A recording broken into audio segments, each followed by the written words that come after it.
আজকে মূলত আমরা কি ত্বরণের একক এবং মাত্রা কিভাবে নির্ণয় করে সে সম্পর্কে কি একটু দেখবো।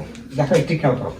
এখন ত্বরণ ত্বরণ কি একটি খেয়াল করো। ত্বরণ হচ্ছে কি বেগ বাই কত সময়। এ হচ্ছে কি বেগ বাই কত সময়। এটা হচ্ছে ত্বরণের কি মেইন সূত্র। এখন আমরা যদি ত্বরণের একক দেখতে যাই, আচ্ছা ত্বরণকে কি দ্বারা প্রকাশ করে? এ দ্বারা। তাহলে এই খেয়াল কত, বেগ মানে কি ভি, ঠিক না? সময় মানে কি টি। এ হচ্ছে তার কি প্রকৃত সূত্র। এখন আমরা যদি আমরা কি তার এককটা নির্ণয় করি, তাহলে এককটা নির্ণয় করলে কি হয়? এই খেয়াল কত। এখন বেগের সূত্র আমরা জানি কি এস বাই কত টি, ঠিক আছে? নিচে আছে আবার একটা কি টি। তাহলে এখন এস বাই কত টি। এখন এটা যদি আমরা উল্টা তাহলে কি ওয়ান বাই কত টি।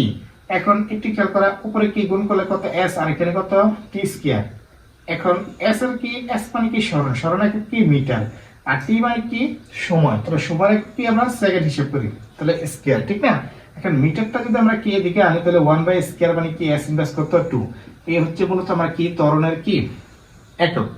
এখন যদি মাত্রা হিসাব করি আমরা সেম টু সেম মাত্রা যদি হিসাব করি, তাহলে দেখো এখানে কি আছে, এই কিন্তু আমরা কি পেলাম বেগ বাই কত সময়, ঠিক না? এখন আবার কি বি এর পরিবর্তে আমরা লিখতে পারি কি এস বাই কত সময়।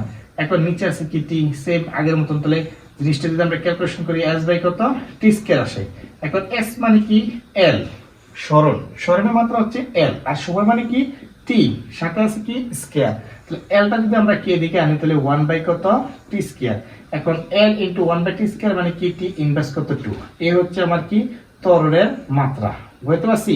এটা হচ্ছে তার কি একক। তাহলে এককটা কি এম এস ইনভার্স টু, আর মাত্রাটা কি এল টি ইনভার্স টু। এই হচ্ছে তোমার কি ত্বরণের মাত্রা এবং একক নির্ণয় করার কৌশল। আশা করি ক্লাসটা বুঝতে পারছি। আল্লাহ হাফেজ।